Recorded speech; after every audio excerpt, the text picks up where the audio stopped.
Welcome to the Power in Motion podcast, the show for women who want to develop a kinder relationship with their body so you can feel healthy, happy, and confident without restricting food, doing torturous exercise, or constantly worrying about the number on the scale. I'm your host, Kim Hagel, size-inclusive fitness specialist and certified non-diet health and life coach specializing in body image. This podcast is here to provide weight-neutral, health at every size aligned information and coaching on sustainable habits and mindset shifts so you can feel your very best in the body you have right now. Let's lace up our runners and go for a walk while we chat.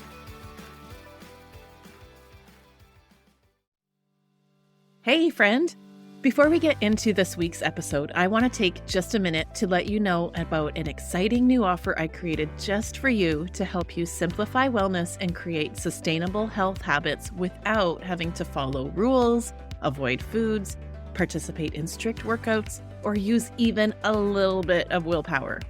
Join me for the Simplified Wellness Weekend Retreat, June 2nd to 4th, where we'll work together to create a lifestyle that works for you, so you can feel great in and about your body.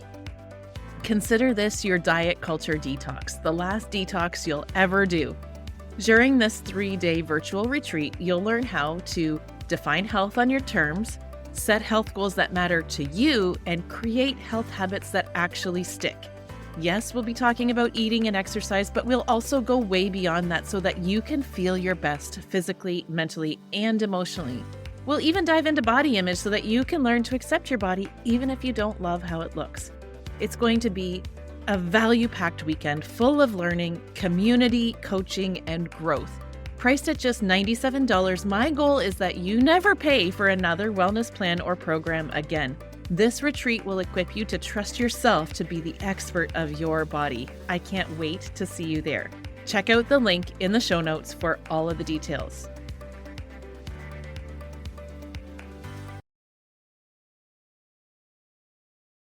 Hey, welcome back to the Joyful Movement Show. This is the 6th episode in our series all about simplifying wellness.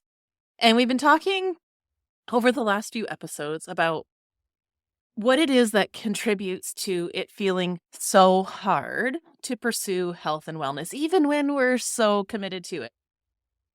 So as we've been exploring this, we've exposed that in large part, what leads to the struggle is the marketing and messaging that we receive that makes it all seem so complicated and confusing and leaves us feeling like we can never do enough. And we also explored in episode 3.4 about how the game is always changing. We talked about all the wellness trends and how the quest for wellness has evolved over the last couple of decades, which can lead us to think that we just don't know what we're doing. Maybe we don't know enough, or we need to learn more, or we just haven't found the right program for us. So yes, there are a lot of outside influences complicating wellness and teaching us that we don't know what we're doing. We need an expert to guide us, and ultimately we can't trust our own body or ourselves to make good decisions about our health. But hopefully the last few episodes have helped you sift through some of that confusing information and made it a bit clearer how all of this external noise is affecting you. And maybe you've started to think a little bit more clearly about what health actually means to you. And hopefully these episodes have given you some concrete facts and tools that have empowered you to step up to be your own health expert, where you trust what you know and trust yourself to make good decisions. Now, today I wanted to explore the cost of pursuing wellness. And I'm doing this because we recently did an exercise in the coaching mastermind that I'm part of. Yes, I still have a coach and I always will. In one of our recent meetings, we were challenged to sit down and do the math on how much dieting or chasing thinness or chasing wellness has cost us over the years. And let me tell you, I was gobsmacked when I saw that number in black and white. And I'll tell you what that number was in just a sec. It was no surprise to me that I had spent a lot of time, money, and mental and emotional resources on pursuing wellness, but I'd never stopped to actually sit down and do the math. So I wanted to do this exercise with you here on the show today because Maybe you've never done the math either. Maybe you've never actually considered what the pursuit of wellness or health or thinness, whatever you want to call it, has cost you financially and otherwise. And before we get into all of that, let me just say I have no opinion on how you distribute your resources. There is no judgment for me. I have no desire to shame you or tell you how you should or shouldn't be spending your money or your time or your energy. You do you. You are the boss of your bank account. You are the boss of your body. You are the boss of your time. I'm bringing this exercise forward to help raise your awareness because if you're anything like me, it was a huge eye opener. It made me really thankful that I'm free of all of that now. And also, it really made the value that I've received from the investments I've made in setting myself free through coaching and mentorship seems so worth it. I mean, I knew I was worth it, but when I really did the math, it was just that much more tangible. Okay, so let's get into this. Let's start. And we'll begin with the black and white, the financial cost of what chasing wellness has cost you. So if you're not driving, if you're free, go and grab a piece of paper and a pen. And if you're not free right now, please come back and do this exercise and just kind of mentally tally this up as we go along. So I want you just off the top of your head, without giving it too much thought or really crunching a whole lot of numbers, just jot down a rough estimate of how much money you've spent on the following things over the course of time that you've been participating in wellness culture.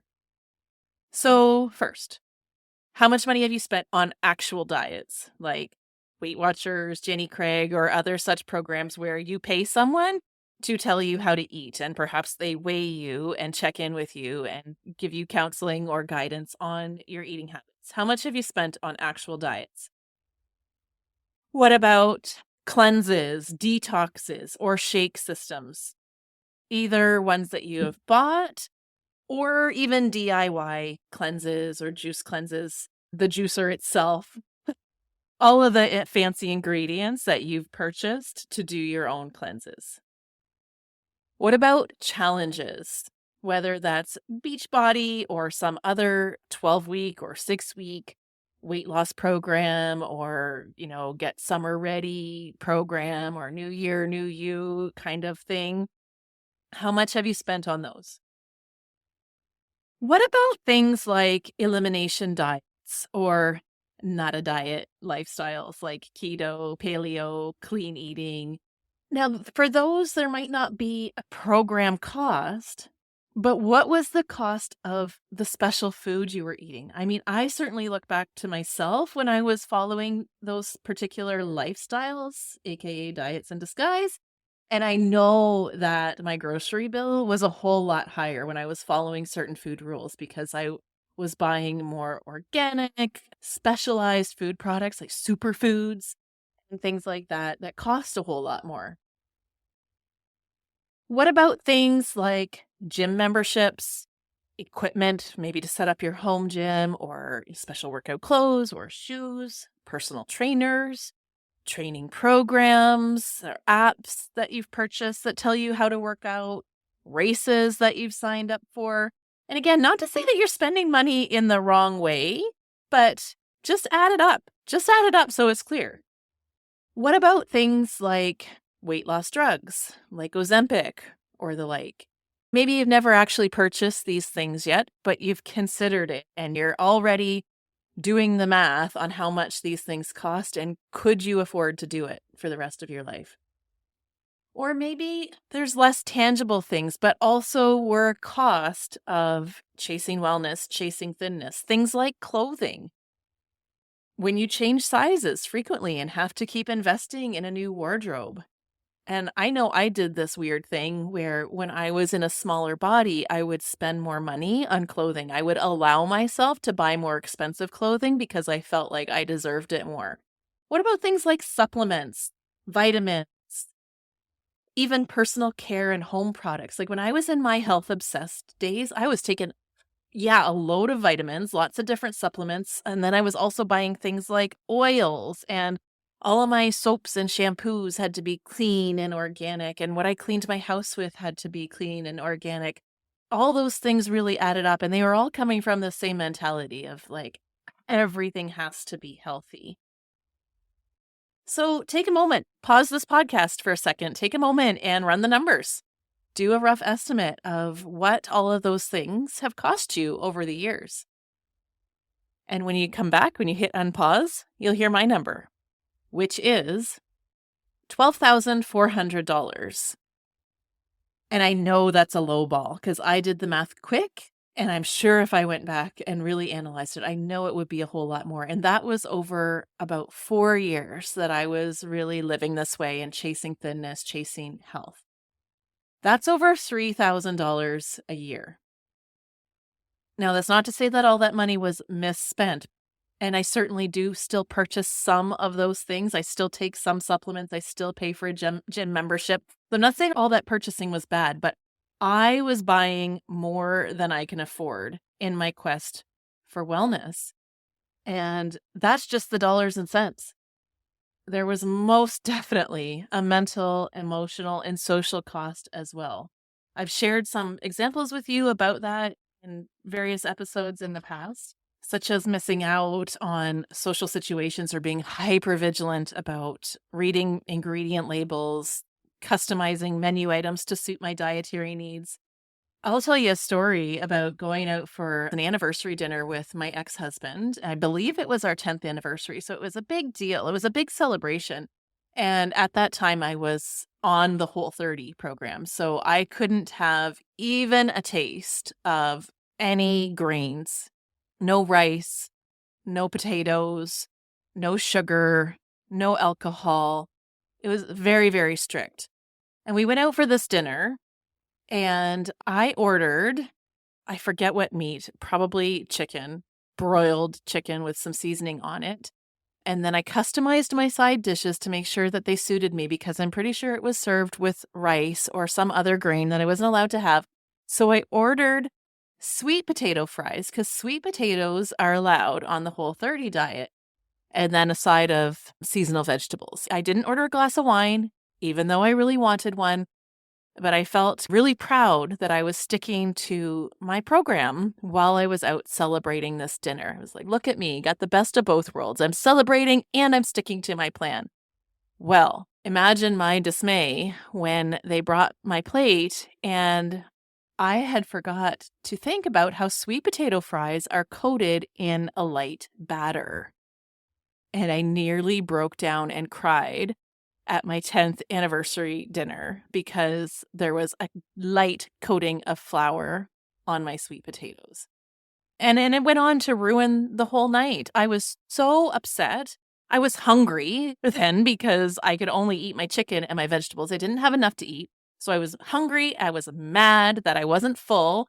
And I was jealous because my ex-husband ordered wine and dessert, and I was like so angry with him. Like, how dare he do that while I'm sitting over here trying to be so good? It made for a miserable evening. So that's one of the many ways that chasing wellness cost me. It cost me relationships. I'm not about to say that my dieting and food rules were the reason for my marriage's demise. There was a lot of other things that contributed to that breaking down and that needed to happen, but I certainly own that part. What else did it cost me? I was constantly obsessing about food. I thought about food and exercise all day long. It cost me time. It took hours a week to plan my meals, to prep my food. I made all my food from scratch. I had to fit in an hour at least of workouts a day, no matter what was going on in my life. An hour or more a day got blocked off for exercise, time invested in tracking it all. A big chunk of my life went to pursuing wellness, aka trying to stay thin. So much mental energy, huge mental cost. I was constantly worried about my weight, stressing about what I was doing wrong or what my next move was going to be if I gained weight. And I was always trying to look like I had my shit together so I could maintain this status that I had built up as this inspiring role model and picture of health. Another hidden cost was I was secretly binging. I felt so out of control around food. And then the subsequent shame spiral, so much berating on myself, promising that I would never do it again and planning out how I was going to be better. So much time and mental energy. And that's just a short inventory of the social, mental, emotional costs of pursuing wellness for me. So I encourage you to be open and honest and vulnerable with yourself and ask yourself about what the quest for wellness has been costing you and what's the payoff. In my case, yes, I did have a smaller body and I was in good shape. I was fit. I was winning races and I was healthy from a sense that all my blood work was normal and my blood pressure was in a healthy range. But it all still is, by the way. And I received a lot of praise and people looked up to me as a role model. That was the payoff, I thought. But what people didn't see that I was secretly suffering from disordered eating, body dysmorphia, anxiety, and low self-worth. That was what my quest for wellness cost me. The payoff was more than I could afford, financially and psychologically. So the question again is, what is the quest for wellness costing you? And is it affordable? Is the payoff worth the cost? And again, I'm not here to judge how you spend your money or your time or what your priorities are in life. It's all about your motivation and if it's worth it for you. The big question is, are you content with what you're spending, with what you're investing, and the outcome of all of that investment? Are you content with where all of this is getting you? If you are, fantastic. And if you're not, well, I'm here to help. Now, let me also say, if I had done this exercise of taking inventory of these costs financially, emotionally, back at the time when I was deep in it, it would have been really hard to sit with that information. I would have realized that the quest for wellness or thinness was costing me more than I could afford in every way.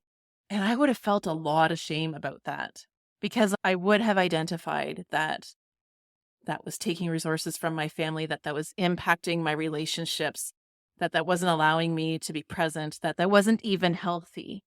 But I wouldn't have had a clue what to do about it because I still very much believed at that time that that was the only way. That was what you had to do to achieve health, happiness, and confidence.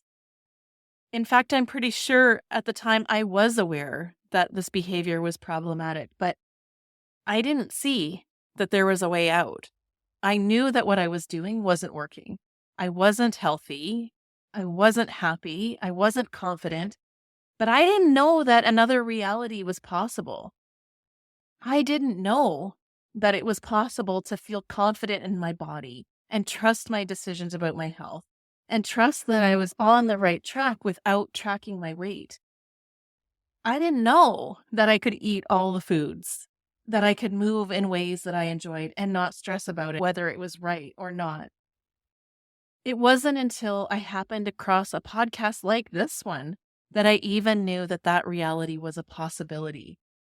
And the journey unfolded from there. And I'm going to share more about that journey, about that unfolding next week and how I went from this health obsessed person, so unhappy and so anxious, to feeling fully happy, healthy, and confident in my body, which has changed and is larger than it used to be. We'll talk about that next week. But I will say this today. That journey of setting myself free also came at a cost. There was definitely a financial, mental, and emotional investment to setting myself free of chasing wellness in the form of thinness.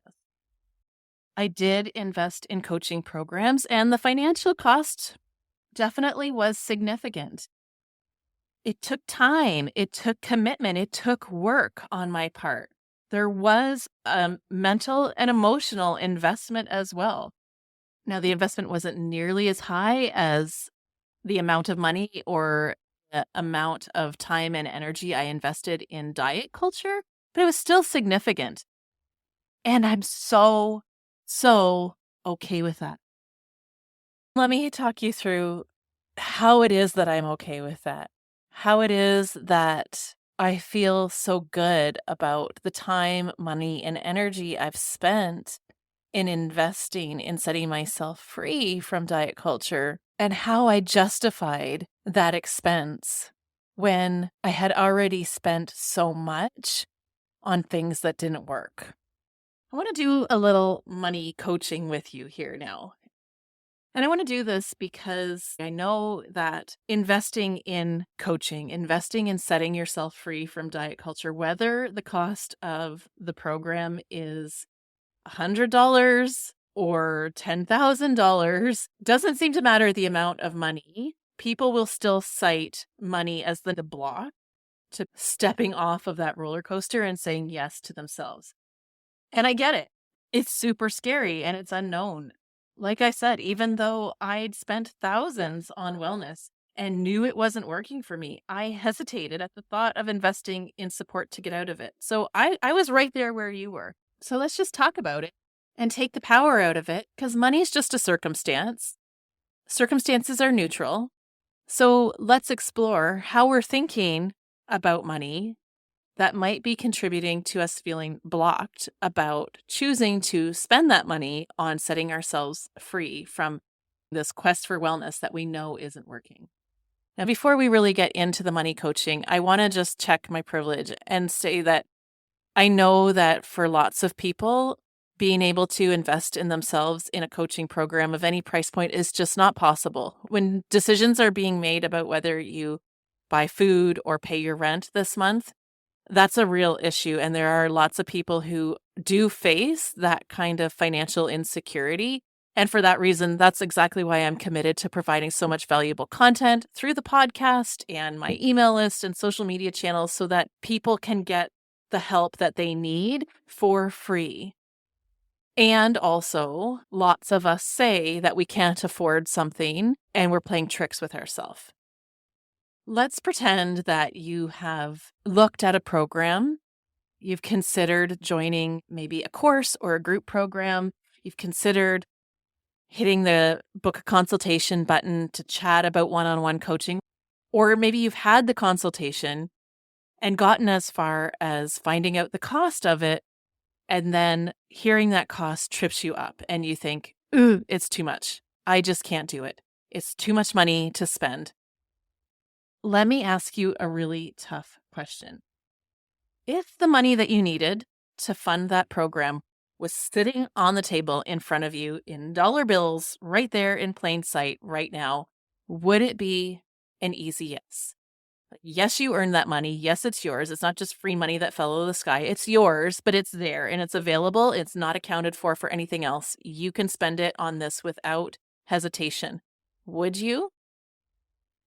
Or another way to ask the question is, if your child or your fur babies needed that same amount of money to get treatment for a sickness or to better their life in some way, would you be able to find the money? Would you be able to rustle it up? And if you said yes to the last question and no to the first question, that's a really good indication that it's not about the money itself. Because if you said no to the first question and the money is on the table, it's there in front of you, it's not allocated to anything else, but you hesitate to spend it, that tells me that you're not sure it's going to work. You're not sure that you can do the work. And secondly, if your child or your pet needed the money for treatment for something and you would find the money for them, it tells me that you have access to funds if you really, really need them, if you really, really desire it. Maybe it's not right there in your checking account, but you can ask for it. You can borrow it. You can dig it up if it's really that important to you. So what I'm saying here is the issue is not the cost itself. It's not the circumstance of money itself that's causing you to say no to investing in yourself. It's an issue of self-belief. It's an issue of self-trust that you can do what's required of you to make this change. And that makes total sense because the current evidence that you have from participating in wellness culture is that all of the things that you've tried before have failed. So it makes sense that you don't have a lot of faith in your abilities to do something different, especially when the result is something that you have no evidence for being possible. It's requiring you to have faith that the impossible can be possible and that you've got what it takes to do the work to achieve it. So, the question to ask yourself when you're in this situation about deciding whether you want to invest in yourself, invest in a diet culture free life, is not, do I have the money? It's, do I really want to change? Am I really ready to change? And do I trust myself to do the work it will take to get that freedom I desire? Do I have enough trust in myself to make this investment worth it? Am I willing to have my own back and show up for myself? Can I create safety within myself to challenge my beliefs about health and weight and to be uncomfortable as I do that, as I learn this new way of being? Am I willing to have faith that what seems impossible right now, this life where I can eat what I want, wear what I want, go where I want, exercise when and how I want, is possible, even if I don't understand now? If it were possible, what would that open up for you? How would it impact your life to be set free from food rules and forcing yourself to go to the gym, paying for food with exercise, making decisions based on what the scale tells you? What would a life free of that make available to you? When you look at the cost and payoff of what you're currently doing and what could be available to you, ask yourself what feels like the most aligned and worthwhile use of your resources. And hey, it takes guts to put money out there without certainty that what you're doing is going to work. It takes not only belief in this non-diet approach, belief in program that you're looking at and the coach that you're considering working with, but mostly it takes belief in yourself and that you're worth the investment and that you can do what's required of you. All these questions that I've just asked you, all of this reflection that I just had you do, that's what my coach did with me when I was considering joining my first program. She coached me on money just the same way that I did with you just here and helped me to see that what I thought was a hang up about spending the money was really a hang up on believing that I could do the work, that I could have the result that I desired, that what seemed so impossible really was possible for me. But in looking at the cost and payoff of both ways of being, I knew that taking the chance was worth a try. So that's what I encourage you to dig into. If you've been wanting to get off of this diet roller coaster and chasing thinness and trying program after program and never feeling like you're getting closer to feeling healthy, happy, and confident, but you haven't yet made the leap to trying the non-diet way, where is your belief lacking? Is it in the non-diet approach or the program itself? And if so, do some more research. You can listen to more of my podcasts or more of my client testimonial episodes or find books that talk about health at every size and intuitive eating. Read up on it. I'll link some of those episodes and some of my favorite non-diet books in the show notes, but most likely the lack of belief you're feeling is in yourself. So let's help you build it up right here, because you are a lot smarter, more resilient, and capable than I know you give yourself credit for. I want you right now to think of one time in your life where you took a chance on something that seemed impossible, where you didn't know how it would work out, or if you had what it took and where it really did work out, and you kind of blew your own mind that you did it. And it probably wasn't even nearly as bad as you thought it was going to be. And the result was even bigger and better than you expected. I know each one of you can think of a time like that in your life, which is evidence that you can do hard things. You do have what it takes. You can show up for yourself. You can trust yourself to create the things that you desire in life. And I believe in you too. I will never let you quit on yourself.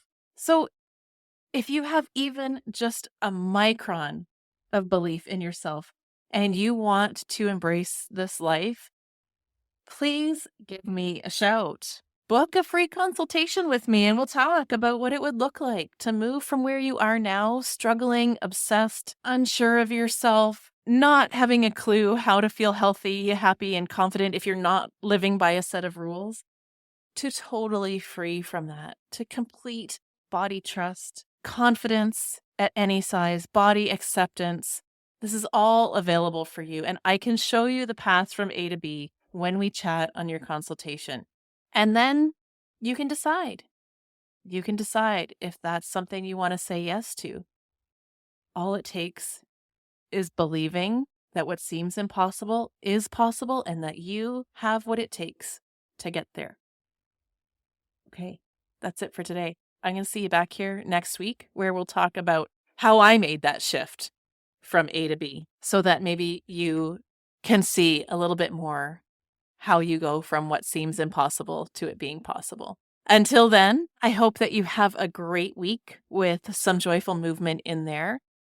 If you loved this episode, please share it and tag me so that I can thank you properly. I'm at Radiant Vitality Wellness on all the social channels. Feel free to shoot me a DM if you have questions, things you want to talk about, you want to book a consultation. The link is in the show notes. It's also in my social media bios. I will see you back here next week for the next episode. Bye for now. Thanks for tuning into the Power in Motion podcast today. If you love what you're learning here, then I invite you to take the next step of embodying these concepts into your own life so that you can live your healthiest, happiest life and never again feel held back by your body. Coaching is the fastest, most efficient pathway to taking what you know in your head to actually applying it and seeing results. Whether you're looking to make changes around movement, food, body image, or all three, I'm here to help you nurture a kind, respectful, and trusting relationship with your body so you can feel your very best. Click the link in the show notes to book a free consultation, and together we'll uncover what's getting in the way of you having the results you want. You'll leave this call knowing exactly what you need to work on, and together we'll explore whether one of my coaching offers is a good fit for you. I can't wait to meet you.